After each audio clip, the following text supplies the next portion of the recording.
Hello everyone, welcome to Tactica Imperialis and to today's video. Today is going to be episode 5 of season 2 of an Aelfen Adventure, my Age of Sigmar hobby project. First thing I need to do is make an apology. Yes, I haven't uploaded an episode of this series in about 4 or 5 months. There's a good reason for that. Firstly, I broke my collarbone, as some of you may remember, so I couldn't exactly paint, or at least I didn't want to risk painting without, potentially dropping things and damaging the desk and the carpet in this hall of residence that I don't own. So I didn't get to paint for a while because my arm was in a sling. And then I had to deal with exams. It's fourth year, final year of exams for uni. So that kind of got on top of me as well with everything that was going on. So yeah, okay, I don't really have much of an excuse, but I was out of commission for a while. That's what I have to say. But it's back, and it's got its third wind. It's back and better than ever. So today we're going to be having 2 brand new units that are going to be featured as part of the series. One of these units I've had for a long time. One I've had a bit less time. Thank you for that. But I can also confirm that this is not going to be the final episode. So next episode, which will be coming out hopefully, well, will it come out in a fortnight? We'll see. When it comes out, the next episode will include the final unit of Daughters of Cain for this army. But it will not be the end of the project, because I've entered into a start collecting tournament at my local games workshop, which means you have to basically build and paint a start collecting box basically within a month or 2 as part of the rules. And I've chosen to embrace more elves and get the Idoneth Deepkin start collecting so that I can enter this tournament. That means that I will be doing some Idoneth Deepkin on my own, and I will be featuring those as bonus episodes to this project. If I was to make it super long, those would be seen as season 2 bonus episodes.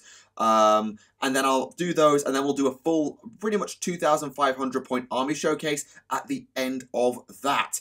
So by the end of May, at the absolute latest, this project will be done, and that will be the year's work, I suppose. So, but that's all to look forward to in the future. Now we get on to the units for today. One of which you've seen a variant of before, one of which is brand new. I do hope you enjoyed. This is episode 5 of season 2 of an Aelfen Adventure. Let's go. Okay, so here is unit 1 for today. 5 Doomfire Warlocks. This is the unit that I was working on when my arm got bust, so there was a long gap between model number 1 and model number 5 in this unit being done, let me tell you. So these guys basically were a new addition to Daughters of Cain in that, well, they're the only males left in any use in Cainite society. So these guys work as fast cavalry, they have missile weapons, and they also have quite useful and quite powerful magic if you stack them up. So let's start with the paint scheme. There's not a lot to tell here because I didn't do anything outside what I'd normally do for the witch elves and everything else. The only thing that really bears discussing is, well, the steeds. So I'll use the Master of Warlocks here as the example. So as you can see, the flesh is done as normal. The hair with the Coelia green shade and the highlight, that's done as normal. The usual red armor. The golds and silvers done as typical. The steed is black with the what's it called? Mechanica standard grey for the tail and the, is it mane? Do they say mane? No, I'm sorry. I'm very bad at equine terms. Sorry. So the horse hair in general is done with the Mechanica standard grey, which then washed down. Which is the same thing I've done for the boots and legs as well. I probably could have done the shoes themselves in black, but I wanted them to at least stand out from the horse ever so slightly.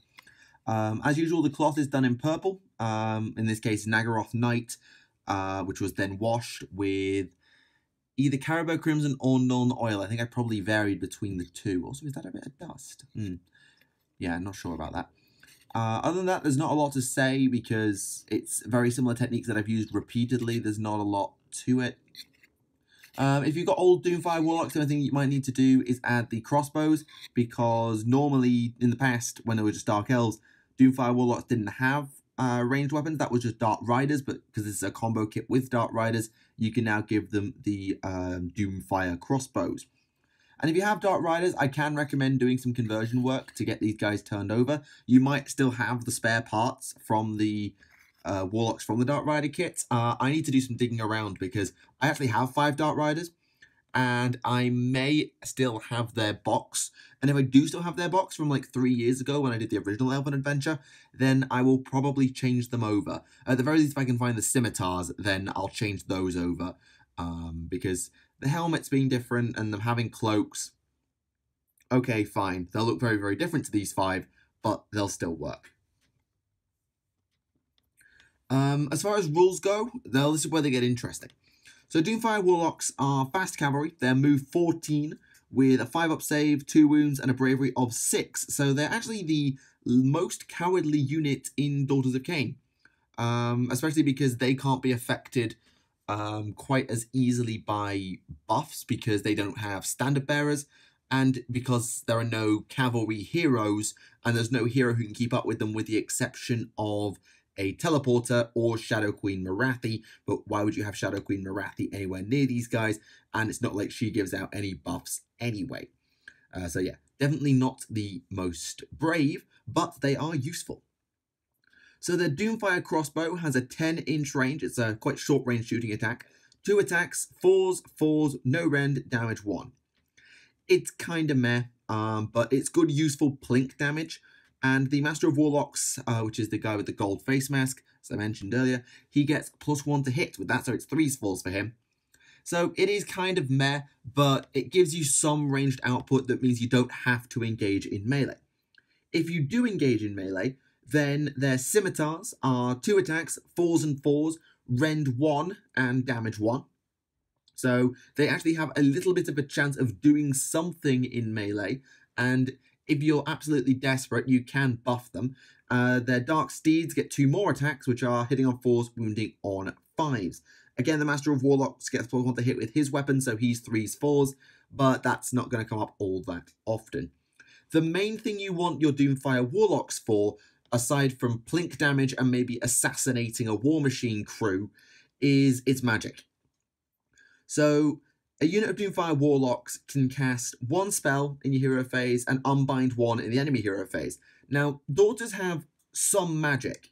Bloodwrack Medusae, Bloodwrack Shrines, and Marathi herself, but they're all heroes. And if you're using up your hero cap on, say, Hag Queens and Slaughter Queens, or you're not taking Marathi because she's exceptionally expensive, you might not have that much in your hero cap or your Behemoth cap in a small game to actually get magic in your army. So Doomfires, whilst not actually the cheapest method, they're 160 as opposed to the 140 of a Bloodwrack Medusa, they are the safest way to get it in because they don't count towards any of your caps aside from your points limit.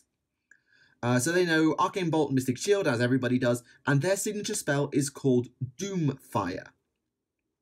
So it's casting value 6 with an 18-inch range, and it has to be a visible target. The target unit suffers D3 mortal wounds if the casting unit, that's the Doomfires themselves, has 5 or has less than 5 models. If they have 5 to 9 models, you do D6 mortal wounds, and if you have 10 or more models, then you actually do a flat 6 mortal wounds. I should also point out their special rule Doomfire Coven means that they get +1 to their casting and unbinding rolls if they have 10 or more models. So if you can get 2 boxes of these guys to stick on a board, then this spell casts on 5s and does 6 mortal wounds. Casting value 5, 6 mortal wounds with an 18-inch range on fast cav. That's terrifying. That's genuinely, utterly... I'm just going to put the camera up. That's genuinely, utterly terrifying that you can get that much damage output out of a unit of cavalry that kind of does a bit of everything, because that's still going to be 20 missile attacks and 20 melee attacks and 20 steed attacks when you actually put it all together. Granted, this unit will suffer as it takes casualties. Its bravery is poor, so if it starts dying, which it will because it has a 5-up save, then you're going to start losing more guys to battle shock, and they also fall off in casting power and damage from their signature spell once they start falling off. However, they can also, if you're in a Daughters of Cain army, take a spell from the Law of Shadow, which is, of course, very, very useful. Personally, I think they're best off using a long-range damage spell or a very sneaky buff spell. So something like getting Mind Razor onto a far-flung unit of Kinnerai, or using Pit of Shades to pick off a War Machine crew because it's stupid slow. Something like that would probably benefit Doomfires the most, because they're not going to be sat with your battle line most of the time. You can keep them in your line, absolutely, and you have an army that is fast enough to keep up if it runs, and you do have run and charge options in places, such as with Hornblowers, but I think they're best off used as flankers, snipers, pick-offs for wizards and War Machine crews, because if you get a unit of 10 on turn 1 to cast Doomfire on a wizard, which they're casting on a 5, remember, that can just kill most wizards in the game. 6 mortal wounds, that's most infantry dead.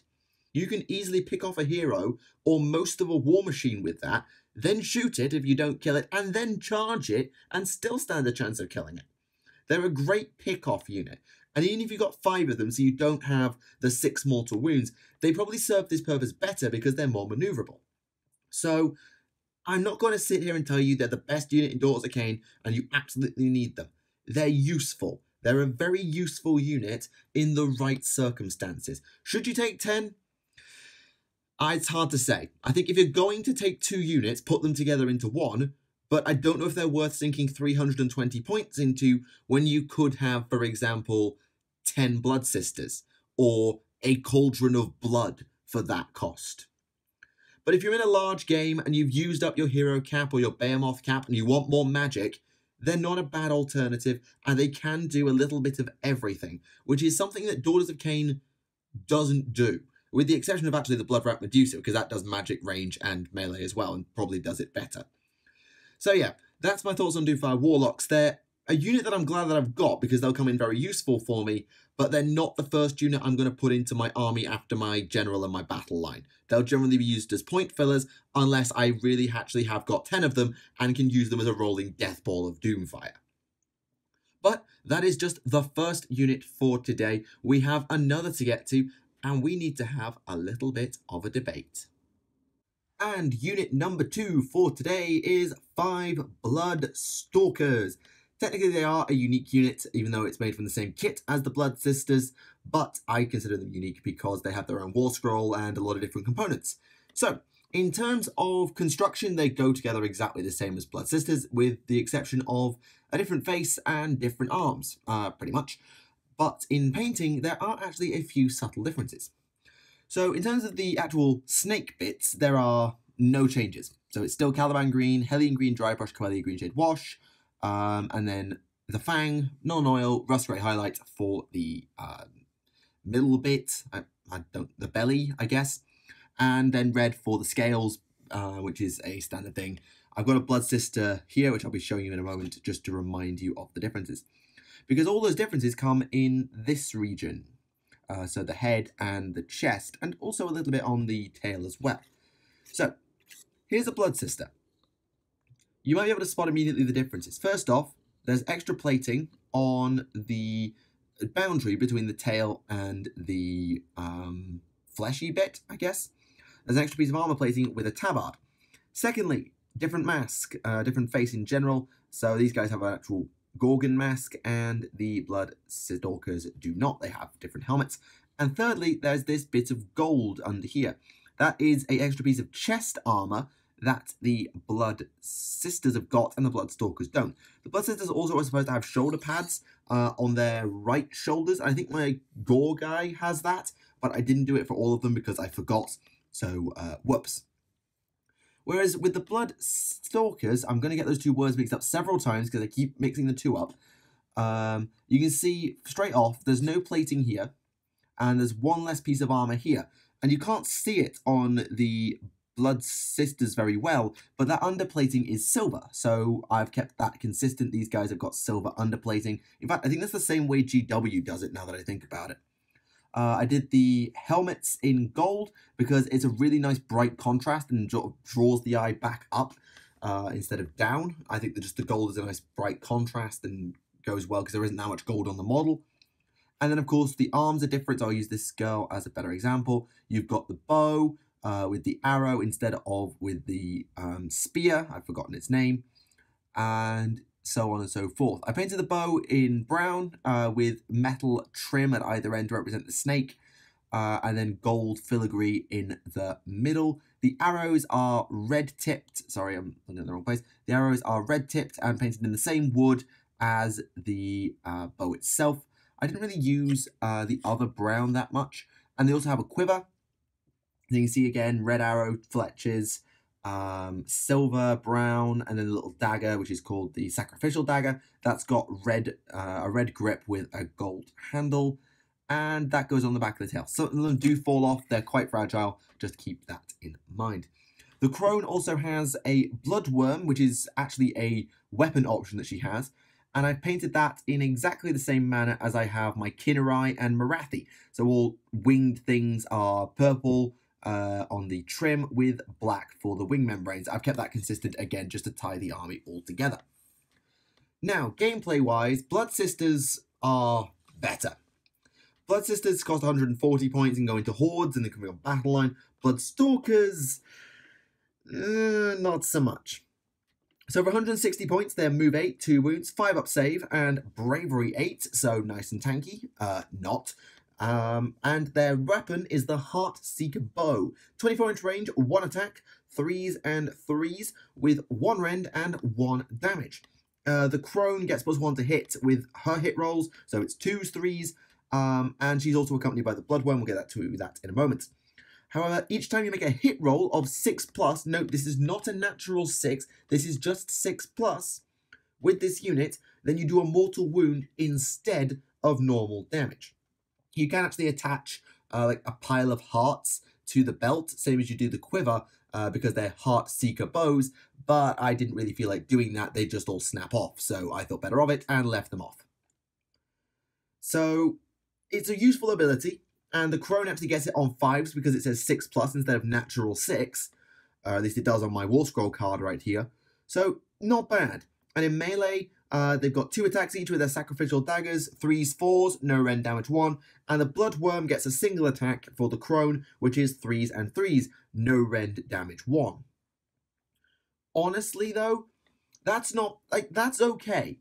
That's Stormcast Eternal Judicator stats, if you like. 3s and 3s, rend 1, damage 1, 24-inch range, 1 attack each. That's Stormcast Eternal Judicator stats. The difference? Stormcast Eternal Judicators have actually got a decent save and are in an army that gets a lot more synergy. And they aren't completely outclassed by a unit that is also battle line. So Judicators in Stormcast are battle line if Stormcast. Bloodstalkers are not.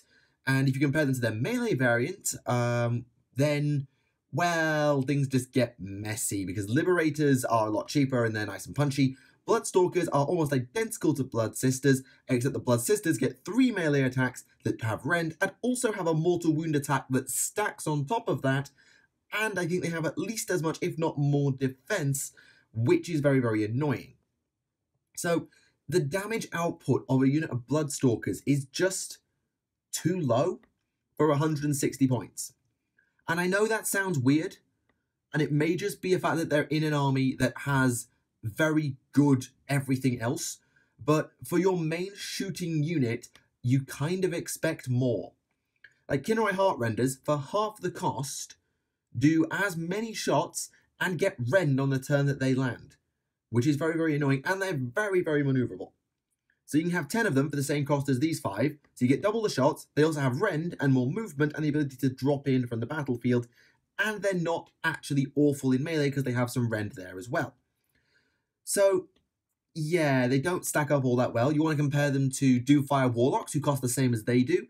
Okay, Doomfire Warlocks are faster, they have less bravery, but who cares? They have ridiculously good magic, as already mentioned, and their shooting attacks, whilst not as good and at half the range, do actually pack a decent punch, and their melee is actually as good, nearly, in that it's 4s, 4s instead of 3s, 4s, but then you get 2 attacks of 4s, 5s per model as well. So yeah, they look amazing. I think they're the best looking unit of the new stuff aside from Marathi. I think they look better than Blood Sisters. I think they probably look better than Kinnerai, but they're just not that good. They're just weak by comparison. And I mean, in another army, they'd be really solid. Like that comparison I made to Stormcast Eternal's Judicators, they've got more movement, if a slightly worse save. They're braver. Sure, they don't get quite as much synergy in special weapons, and I think that's the difference. These guys have no way to up their damage output. The maximum amount they can do in a turn is 1 wound per model. Stormcast Judicators, who I'm going to keep coming back to, have a special weapon, which is 1 per 5, which is D6 hits. That's all it does, but that's a lot, because it can effectively double their damage output on a given turn, and that's really useful. So, I do like Bloodstalkers, and I think that they're really cool, and I think they have a place in a Daughters of Cain army, but compared to Blood Sisters, who have the tools to make the use of their maneuverability and also have way more DPS because they've got 4 times the attacks and their mortal wounds are additional attacks instead of overruling their normal attacks, yeah, I just think they're a bit weak by comparison. How would you fix them? I don't know. I don't know if they need fixing. But if you want to bring them into line, I'd suggest that the Heartseeker arrows do something more than just a mortal wound instead. Maybe they have a rapid fire ability that sort of allows them to, if they score a mortal wound, refresh and fire an additional shot because the arrow sort of has a spectral essence that comes out from this blood shower that forms into a new arrow. I don't know, it sounds like utter bloody stupid fanfiction, but they need something to up their damage output. And it's not like they have any viability in melee whatsoever, because the Bloodworm doesn't do anything. Like, compared to the Gore guy, who gets, I think, +1 to hit, which includes getting the mortal wounds to go off more easily, and has 4 attacks instead of 1, compared to the main attack of the Crone, it just needs to do more. I think you could do with maybe having 2 attacks at least, or maybe having some rend, or a chance to do a mortal wound, just so that Bloodstalkers are not utterly incompetent in melee. I don't know. For their cost, they're not that good, but they're a useful unit, and I quite like using them for home field objective capping so that I don't have to send a unit back to pick up objectives. These guys can just slither around and cover any home objectives for me, and then run and get the next one and run and get the next one without me sending my army off in several different directions. Same idea as with my Doomfire Warlocks, really, who can just rush off, grab an objective, and then go and kill something. So that's the Bloodstalkers. I have 1 more unit to add to the army, and it is actually a box of Melasai. I got a box of Melasai for Christmas, and so that means I need to have a debate. I need to build that box as either Bloodstalkers or Blood Sisters. If I make them as Blood Sisters, the army hits 2,000 points on the nose, I think. Or if it's Bloodstalkers, I think with a bit of retweaking, I can also get it to 2,000 on the nose. The question I have, and I'm going to put this to you in the comments as well, is which variant do I build? In terms of the models, I think Bloodstalkers are better. Like, I'm going to bring my Blood Sister back into shot here. I just think these girls are so much better than these. I just do. I like the aesthetic a lot more. The Snake Archer thing just works for me a bit more. I don't like the masks all that much. So maybe if I made a second unit of Blood Sisters, I might make them have Blood Stalker heads. I don't know. So model-wise, I'd probably lean towards Stalkers. Gameplay-wise, Blood Sisters are utterly insane, and they can be battle line if I have a general that's a Blood Rat Medusa. Admittedly, I don't do that often because my army often has Marathi, especially at this large game size, but the option is there. In small games, I can have an all-snake army if I take a second unit of Blood Sisters. So I'll put it to you in the comments. What do you think? Should I make Sisters or should I make Stalkers? Let me know what you think, and I'll be showing them off in the next episode. I have a rough idea, but I've got some units that I want to finish first, plus I've got my little Ideneth side project that I mentioned to get started on too. So no rush, and when we get time, we'll do the next episode, and we'll have a little bit of a discussion about what I picked, or what you told me to pick, and what I actually decided on. So, that is all for today's episode of an Aelfen Adventure. I apologise again for the extended delay between this episode and the previous one. As I say, I had a busted arm, then I had exams, so I'm not going to say I'm excused, but here we are. Next time, we'll have some Melasai, and we'll also probably have at least 1 or 2 models from the Ideneth project as well, since that will be filming up for the bonus episodes, and they'll do a showcase, and the project will be over. So, thank you very much for watching. This has been Tactica Imperialis, and I'll see you all again. Bye for now.